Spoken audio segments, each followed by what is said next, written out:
Welcome to this system IAS. हम लोग 71 BPSC का प्रिपरेशन कर रहे हैं माइंड मैप के थ्रू, जिसमें हम लोगों ने स्टार्ट किया पॉलिटी से। पॉलिटी कंप्लीट हो चुकी है, एंशिएंट इंडिया भी कंप्लीट हो चुकी है, मिडिवल इंडिया भी कंप्लीट हो चुकी है, मॉडर्न इंडिया का लेक्चर चल रहा है। ठीक है, आज है लेक्चर नंबर 6। ठीक है, लेक्चर नंबर 6 पढ़ने वाले हैं, जिसमें हम लोग देखेंगे डेवलपमेंट ऑफ एजुकेशन। ठीक है, एक एक करके चीज़ों को कंप्लीट करते हैं। अगर इससे सवाल आएगा तो इससे बाहर सवाल नहीं जाना है। ठीक है, चार्टर एक्ट ऑफ 1813 से कहानी शुरू होगा और हम लोग कहाँ चले आएंगे भैया, यूजीसी का कैसे फॉर्मेशन होता है, कोठारी कमीशन तक पहुँच जाएंगे। ठीक है, हर एक कमीशन जो एग्ज़ाम पॉइंट ऑफ व्यू से रिलेवेंट है वो सारा कमीशन हम लोग इसमें पढ़ने वाले हैं। अगर डेवलपमेंट ऑफ एजुकेशन से सवाल आएगा तो इससे बाहर सवाल नहीं आएगा बीपीएससी में। ठीक है, एक एक करके चीज़ों को कंप्लीट करते हैं। सबसे पहले पढ़ते हैं हम लोग चार्टर एक्ट ऑफ 1813 की कहानी क्या थी रिलेटेड टू एजुकेशन। कहानी यह है भैया, चार्टर एक्ट ऑफ 1813 की भैया directed EIC east India company को डायरेक्ट करता है कि भैया 1,00,000 रुपया, ठीक है, नॉट लेस देन 1 लाख, कम से कम जो है 1 लाख से कम नहीं होना चाहिए। आप ज़्यादा खर्चा कर सकते हैं। For promoting education but money laid untouched till 1823। देखो 13 में आता है कहानी और 23 तक कोई मनी को खर्चा ही नहीं किया गया, यानी कि 10 साल तक। ठीक है, 1813 वाले एक्ट में, चार्टर एक्ट में ये कहा गया कि कम से कम 1,00,000 रुपया जो है सर आपको खर्चा करना है। किसके फील्ड में भैया, एजुकेशन के फील्ड में। लेकिन 10 साल तक वो मनी खर्चा ही नहीं होता है। ठीक है, अब आगे चलते हैं। जब खर्च करने की बारी है तब क्या कहानी शुरू हुआ। अब पहला कमेटी पढ़ते हैं हम लोग, general committee of public instruction. ठीक है, इंपॉर्टेंट है ये। ठीक है, हल्के में ना लेना इसको। एंग्लिसिस्ट और ओरिएंटलिस्ट का जो बहस है यही इसी में शुरू होता है। To solve the controversy of medium of language for learning. ठीक है, लर्निंग के लिए भैया मीडियम ऑफ लैंग्वेज क्या होगा। ठीक है सर, लैंग्वेज क्या होगा, इंग्लिश होगा, हिंदी होगा, ठीक है, मराठी होगा, वर्निकुलर होगा, ठीक है, या इंग्लिश होगा। इसके बीच में लड़ाई होती है। इसी को सॉल्व करने के लिए general committee of public instruction को बनाया जाता है, जिनके हेड थे मैकॉले। ठीक है, लॉर्ड मैकॉले। अब आगे कहानी चलते हैं कैसे मसला सॉल्व होता है। एंग्लिसिस्ट एक तरफ है जो कहता है भैया सपोर्ट करता है इंग्लिश को, एकदम सिंपल लैंग्वेज में समझ रहे हैं। एंग्लिसिस्ट जो है वो सपोर्ट किसको कर रहा है, सिंपल से क्लियर है। एंग्लिसिस्ट इंग्लिश सपोर्ट करेगा इंग्लिश को। ओरिएंटलिस्ट वर्निकुलर लैंग्वेज को, जो हमारा मातृभाषा है भैया, उसको सपोर्ट करेगा कि भैया इस लैंग्वेज में आप वर्निकुलर लैंग्वेज में एजुकेशन को दीजिए। लेकिन एंग्लिसिस्ट क्या करा, नहीं इंग्लिश में दीजिए। Finally English chosen as a medium of education as well as official language. तो ऑफिशियल लैंग्वेज भी इंग्लिश चूज़ कर लिया जाता है और रिप्लेस कर दिया जाता है पर्शियन को, यानी कि पर्शियन को हटा दिया जाता है। सिंपल सी बात ये है, पर्शियन पहले था, पर्शियन को हटाकर इंग्लिश ले आया भैया एज ए ऑफिशियल लैंग्वेज। ये याद रखना है, यहाँ पे लिखा हुआ नहीं, लेकिन पर्शियन को हटा के इंग्लिश ले आया ऑफिशियल लैंग्वेज। और एजुकेशन भी इंग्लिश में दिया जाएगा, यानी कि एंग्लिसिस्ट जीत गया भाई, ओरिएंटलिस्ट हार गया। यहाँ पे कहानी आगे चलते हैं। लॉ एक पास किया जाता है जिसमें यह कहा जाता है कि भैया देखिए, जिसके पास इंग्लिश का जो नॉलेज होगा वही एलिजिबल होगा गवर्नमेंट जॉब के लिए। ठीक है, तो इंग्लिश पढ़ना अब कंपलसरी हो गया अगर आपको गवर्नमेंट जॉब चाहिए तो। ये एक लॉ पास करके बनाया गया कि जिसको गवर्नमेंट में जॉब करना है उसको इंग्लिश आना ज़रूरी है। ठीक है, तो क्या कहानी था, कहानी यह था भैया किसमें, general committee of public instruction में। ये सॉल्व करने के लिए ये कहानी रचा गया था कि भैया जो हम लोग आगे कहानी करने वाले हैं कि एजुकेशन के फील्ड में, तो वो इंग्लिश में होगा या वर्निकुलर लैंग्वेज में होगा। इसमें डिबेट चल रहा था। तो इसी डिबेट को, इसी डेडलॉक को ख़त्म करने के लिए general committee of public instruction बनाया गया था under the Lord Macaulay. Anglicist support कर रहा था इंग्लिश को, ओरिएंटलिस्ट सपोर्ट कर रहा था वर्निकुलर लैंग्वेज को। फाइनली इंग्लिश जीत जाता है और इंग्लिश में जो है वो एजुकेशन को दिया जाएगा और ऑफिशियल लैंग्वेज भी बना दिया गया। इंग्लिश को, पर्शियन को हटा दिया गया। आगे चलते हैं, लॉ पास कर दिया गया, ये हम लोगों ने देख लिया। आगे पढ़ते हैं, Lord Macaulay minute 1835, date important है। ठीक है, मैकॉले मिनट का 1835 come out with the concept of, देखो इसमें मेन एक ही बात है कि भैया डाउनवर्ड फिल्ट्रेशन थ्योरी इसके अंदर आया था लॉर्ड मैकॉले, ठीक है। मिनट 1835, डेट इंपॉर्टेंट है इसलिए याद रखना 1835, Lord Macaulay minute. Downward filtration theory, ये देखो दिमाग हिला देता है स्टूडेंट को, लेकिन बहुत आसान है समझना। डाउनवर्ड फिल्ट्रेशन थ्योरी क्या है? डाउनवर्ड फिल्ट्रेशन थ्योरी क्या था भैया? Some section of the society, simple से पहले समझते हैं हम लोग। कहानी ये था कि देखो कुछ लोगों को हम एजुकेट कर देंगे, ठीक है। अब ये इनकी जिम्मेदारी है कि नीचे जो पर्सन है उनको एजुकेट करे, ठीक है, डाउनवर्ड, ठीक है, डाउनवर्ड, ठीक है। अब ये जो एजुकेट हुआ, अब भैया इन लोग आगे नीचे करेगा एजुकेट सबको। तो इस तरीके से हम कुछ ही लोगों को एजुकेट करेंगे, लेकिन बाकी इन लोग जो है नीचे एजुकेट करेगा सबको, और इन लोग जो है उसके बाद नीचे एजुकेट करेगा। इस तरीके से डाउनवर्ड फिल्ट्रेशन हो रहा है, ठीक है। इसी को कहा गया भैया डाउनवर्ड फिल्ट्रेशन थ्योरी, और कुछ भी नहीं है। Some section of the society give their western knowledge, जिसके पास वेस्टर्न नॉलेज है, to the millions of the Indians. इसी को क्या कहा गया भैया? डाउनवर्ड फिल्ट्रेशन थ्योरी कहा गया कि कुछ लोग को जो हम पढ़ा देंगे, उसके बाद इन लोग की जिम्मेदारी है कि इनको पढ़ाए, फिर इन लोग पढ़ लेगा तो नीचे जाएगा भैया, फिर इन लोग पढ़ाएगा। इस तरीके से बात जो है डाउनवर्ड चलता चला जाएगा।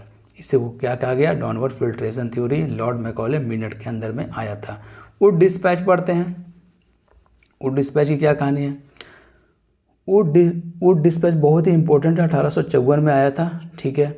Introduced at the time of the Lord Dalhousie, ये याद रखना है। गवर्नर जनरल का नाम क्या था भैया? वायसराय कौन थे भैया?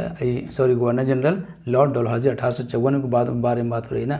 अभी तो 1857 का युद्ध हुआ नहीं। 1857 का युद्ध होने के बाद जो 1858 का एक्ट बनता, उसमें ना जो है वो गवर्नर जनरल ऑफ इंडिया को क्या कर दिया जाता भैया? वायसराय, ठीक है। तो अभी तो गवर्नर जनरल की कहानी है। तो गवर्नर जनरल कौन थे भैया? लॉर्ड डलहौजी, ठीक है। कब? वुड डिस्पैच के टाइम में, 1854 में। Talk about technical school, colleges and also talk about education of the women. तो देखो इसीलिए इसको मैग्ना कार्टा कहा जाता है कि ये भैया टेक्निकल स्कूल के बारे में बात कर रहा है कि आप टेक्निकल स्कूल एस्टेब्लिश कीजिए, कॉलेज एस्टेब्लिश कीजिए, वुमेन को एजुकेट कीजिए। वुड डिस्पैच ये कह रहा है 1854 वाला, ठीक है। लॉर्ड डलहौजी के टाइम में आया था, ये याद रखना है, ठीक है। गवर्नर जनरल कौन थे भैया? लॉर्ड डलहौजी, ठीक है। Known as Magna Carta of Indian education. ये कितना बार सवाल पूछा गया है कि भैया वुड डिस्पैच को क्या कहा जाता है? Magna Carta of Indian education, या Magna Carta of Indian education किसको कहा जाता है? तो वुड डिस्पैच को कहा जाता है। दोनों तरीके से सवाल पूछा जाता है। यूनिवर्सिटी एट कलकत्ता, बॉम्बे और मद्रास इस्टेब्लिश किया गया था 1857 में, ठीक है। कब? वुड डिस्पैच को आने के बाद, मतलब उसी के अंडर में किया गया। क्या? यूनिवर्सिटी एट कलकत्ता, बॉम्बे और मद्रास में 1857। सवाल आता है, ठीक है, कि वुड डिस्पैच के बाद जो है कहाँ कहाँ जो है वो यूनिवर्सिटी खोला गया था? तो कलकत्ता में, बॉम्बे में और मद्रास में। आगे चलते हैं। Hunter commission 1882। Hunter commission important है, डेट भी इंपॉर्टेंट है। 1882 किस लिए बनाया गया था भैया? वुड डिस्पैच जो आया था 1854 में, अब आ गया है बात 1882 में। तो इतने सालों में क्या स्टेटस है उसका, उसको जानने के लिए, उसको रिव्यू करने के लिए ये कमीशन बनाया गया था, Hunter commission, under the chairmanship of W Hunter, ठीक है। तो to review status of the Wood dispatch mainly focus on primary and secondary education. देखो ये आसान लग रहा होगा स्टेटमेंट, लेकिन सवाल क्या पूछा गया? सवाल ये पूछा गया भैया कि हंटर कमीशन किस चीज़ पे फोकस कर रहा था? तो प्राइमरी पे और सेकेंडरी पे। ये डायरेक्ट सवाल पूछा हुआ कई बार बहुत सारे पीसीएस में, ठीक है। तो प्राइमरी और सेकेंडरी पे फोकस कर रहा था। स्टूडेंट अगर इसको रीड करेगा तो समझ नहीं आया कि यहाँ से भी सवाल बन सकता है। तो पहले भैया प्राइमरी पे और सेकेंडरी पे फोकस किया था कौन? Hunter commission. किस लिए बनाया गया था?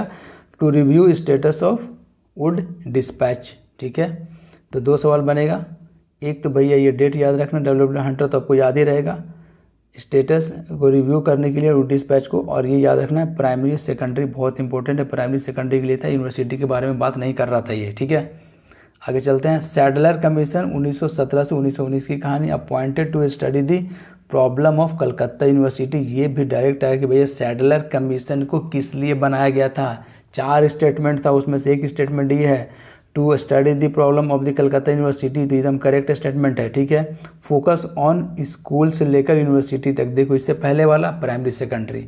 सैडलर कमीशन जो कि किसको, कलकत्ता यूनिवर्सिटी के जो प्रॉब्लम को स्टडी करने के लिए किया गया था भैया सैडलर कमीशन को। वो कहाँ से कहाँ तक है, स्कूल से लेकर यूनिवर्सिटी तक। लेकिन इससे पहले जो कमीशन था जिसका नाम था भैया हंटर कमीशन, वो सिर्फ प्राइमरी और सेकेंडरी के बारे में बात करता है, यूनिवर्सिटी के बारे में बात नहीं करता। ये सब चीज़ें जो है बारीकी है जो आपको याद रखना है, ठीक है। आगे चलते हैं।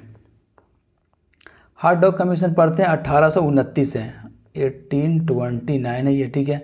Appointed to look after deteriorating quality of the education. Simple सी बात है, हार्ड डॉक कमीशन ये एक्सेट्रा में अरेंज करने के लिए आता है, तो 1829 आपको याद रखना है। वर्धा स्कीम 1837 में आता है, गांधी जी के द्वारा दिया गया था भैया। Gandhi ji proposed a system of basic education known as Wardha scheme 1937 आपको याद रखना। वर्धा स्कीम का कॉन्सेप्ट किसने दिया था भाई, गांधी जी ने दिया था। एजुकेशन आफ्टर इंडिपेंडेंस की क्या कहानी है, राधा कृष्णन कमीशन बनाया गया था, या कह लो यूनिवर्सिटी एजुकेशन कमीशन, दोनों बात एक ही है। चेयरमैन कौन थे भैया, doctor Sarvepalli Radhakrishnan. Education after independence पढ़ रहे हैं हम लोग, ठीक है। इससे पहले कहानी खत्म हो गई। राधा कृष्णन कमीशन जिनके हेडमैन कौन थे, डॉक्टर सर्वपल्ली राधाकृष्णन, ठीक है। Setting up of university grant commission, UGC का बुनियाद रखने के बारे में बात करता है, और बहुत सारे रिकमेंडेशन था इसका। तो सारा रिकमेंडेशन हम लोग को नहीं पढ़ना, बीपीएससी उतना अंदर नहीं जाएगा कि भैया आप बताइए राधा कृष्णन कमीशन का रिकमेंडेशन क्या क्या था। लेकिन उसमें से एक रिकमेंडेशन था कि यूजीसी को आप एस्टेब्लिश कीजिए, जो कि एक्सेप्ट किया जाता है। और 1956 में यूजीसी का बुनियाद रखा जाता है, to regulate and finance the universities. ये ऑटोनोमस इंस्टीट्यूशन है यूजीसी, ठीक है। उसके बाद की कहानी है भैया कोठारी कमीशन। कोठारी कमीशन से रिलेटेड एक ही बात इंपॉर्टेंट है, दो बात की भैया डीसी कोठारी इनके चेयरमैन थे और अपॉइंटेड इन 1964। 1964 में जो कोठारी कमीशन का बुनियाद जो है ये कमीशन बनाया जाता है 1964 में, और चेयरमैन डीएस कोठारी, ठीक है। सिंपल सी बातें थी, ज़्यादा कुछ नहीं है इसमें पढ़ना। लेकिन अगर इससे सवाल बनेगा तो आपको खुद पता है, ठीक है, आपने पढ़ा है ये सारी चीज़ों को डिटेल में, तो आपको ये बात पता होगा कि भैया इससे तो बाहर सवाल नहीं जाएगा। अगर आ जाएगा तो बीपीएससी में, ठीक है, खास करके। तो हम लोगों ने क्या क्या देखा, एक बार शॉर्ट में रिवीजन कर लेते हैं। सबसे पहले चार्टर एक्ट देखा भाई। ये चार्टर एक्ट ने ये कहा कि भैया देखिए सर, कम से कम 1 लाख या उससे ज़्यादा आप खर्चा कीजिए, डजेंट मैटर, लेकिन 1 लाख से कम खर्चा नहीं करना है। लेकिन 10 साल तक जो मनी खर्च ही नहीं किया जाता है एजुकेशन के फील्ड में। उसके बाद हम लोगों ने देखा general committee of public instruction. इसमें हम लोगों ने देखा कि भैया डिबेट चल रहा था कि जो एजुकेशन देना है वो इंग्लिश में देना है या वर्निकुलर लैंग्वेज में देना। फाइनली इंग्लिश वाला जीत जाता है। इंग्लिश को जो है ये कहा जाता है कि भैया इंग्लिश जो ऑफिशियल लैंग्वेज है और एजुकेशन भी इंग्लिश में दिया जाएगा। एक लॉ बनाया जाता है जिसमें यह कहा जाता है कि जिसको इंग्लिश का नॉलेज होगा वही गवर्नमेंट जॉब कर सकता है। लॉर्ड मैकॉले कमेटी 1835 देखा हम लोगों ने, जिसमें डाउनवर्ड फिल्ट्रेशन थ्योरी के बारे में पढ़ा कि भैया हम कुछ लोगों को जो एजुकेट कर देंगे, अब इनकी जिम्मेदारी है कि नीचे इन लोगों को एजुकेट करें। ये कहलाया डाउनवर्ड फिल्ट्रेशन थ्योरी। उसके बाद वुड डिस्पैच देखा 1854, डेट याद है, याद रखना, ठीक है, इंपॉर्टेंट है, याद रखना। 1854 किनके टाइम में भैया, लॉर्ड डलहौजी के टाइम में। Talk about the technical school colleges, ठीक है, ये सब खुलवाना है। इसीलिए इनको कहा गया भैया Magna Carta of the Indian education, ठीक है। यूनिवर्सिटी खोला गया कलकत्ता में, बॉम्बे में, मद्रास में कब, 1897 में। ये सवाल पूछा जाता है, ठीक है। हंटर कमीशन 1882 में आया। हंटर कमीशन का काम ये था कि भैया जो वुड डिस्पैच 1854 में लाया गया था उनको आप रिव्यू करके बताइए कि कैसा काम चल रहा है उस पर, ठीक है। और ये प्राइमरी और सेकेंडरी पे ही फोकस किया था, यूनिवर्सिटी के तरफ नहीं गया था। सवाल पूछा गया, बार बार एक ही बात को दोहरा रहे हैं कि याद रखना है प्राइमरी और सेकेंडरी, यूनिवर्सिटी नहीं है इसमें हंटर कमीशन में। यूनिवर्सिटी किस में है भैया, तो आपको याद रखना है सैडलर कमीशन 1917 से 19 वाला में, इसमें तीनों है, स्कूल भी है, ठीक है, से लेकर यूनिवर्सिटी तक बारे में बात करता है, ठीक है। आगे चलते हैं। ये किस लिए बनाया गया था? To study the problem of the Calcutta university. Sadler Calcutta, Sadler Calcutta, Sadler Calcutta, Sadler, ठीक है, कलकत्ता, देखो सैडलर कलकत्ता, याद रखना बस, कुछ भी नहीं। आगे चलते हैं। उसके बाद हार्डॉक कमीशन हम लोगों ने देखा भैया 1829 से कहानी था, appointed to look after the deteriorating quality of the education. जो क्वालिटी ऑफ एजुकेशन नहीं दिया जा रहा, ठीक है, डेटोरेट कर दिया गया है क्वालिटी को, उसको स्टडी करने के लिए। ये आप बताइए स्टडी करके क्या कहानी है। वर्धा स्कीम के बारे में हम लोगों ने देखा भैया गांधी जी के द्वारा दिया गया था, ज़्यादा कोई सवाल बनेगा नहीं, आपको याद रखना 1937। Education after independence, Radha Krishnan commission, बहुत सारा रिकमेंडेशन, इसको 10-15 रिकमेंडेशन है, लेकिन उसमें से जो मेन रिकमेंडेशन ये था कि यूजीसी को, यूनिवर्सिटी ग्रांट कमीशन को एस्टेब्लिश कीजिए, जिसको एक्सेप्ट कर लिया जाता है, और 1956 में यूजीसी को बनाया जाता है, जो कि एक ऑटोनोमस इंस्टीट्यूशन है। कोठारी कमीशन देखा, अपॉइंटेड 1964, चेयरमैन कौन थे भैया? डीएस कोठारी, ठीक है। मिलते हैं हम नेक्स्ट लेक्चर में, बेस्ट ऑफ लक। अगर आपको वीडियो पसंद आ रहा हो तो भैया शेयर कीजिए, ठीक है, हर एक स्टूडेंट के पास पहुंचना चाहिए वीडियो ये, ठीक है, क्वालिटी वीडियो है, इधर उधर की बातें करते नहीं, हम सीधा सीधा मुद्दे पे बात करते हैं, सीधा सीधा पढ़ाई की बातें होती है, ठीक है। अगर 20 मिनट पढ़ा रहे हैं तो 20 मिनट सिर्फ पढ़ रहे हैं, ठीक है, इधर उधर की बातें नहीं हैं। चैनल को आप सब्सक्राइब कीजिए, ठीक है, और बेल आइकन को प्रेस कीजिए, जैसे ही न्यू वीडियो आएगा आपको नोटिफिकेशन मिल जाएगा। और जितना हो सकता है वीडियो को शेयर कीजिए, अगर आपके पास टाइम है तो, टाइम का बहुत किल्लत है, थोड़ा टाइम निकालिए, आप शेयर कीजिए वीडियो को। मिलते हैं हम लोग नेक्स्ट लेक्चर में। Best of luck for your exam.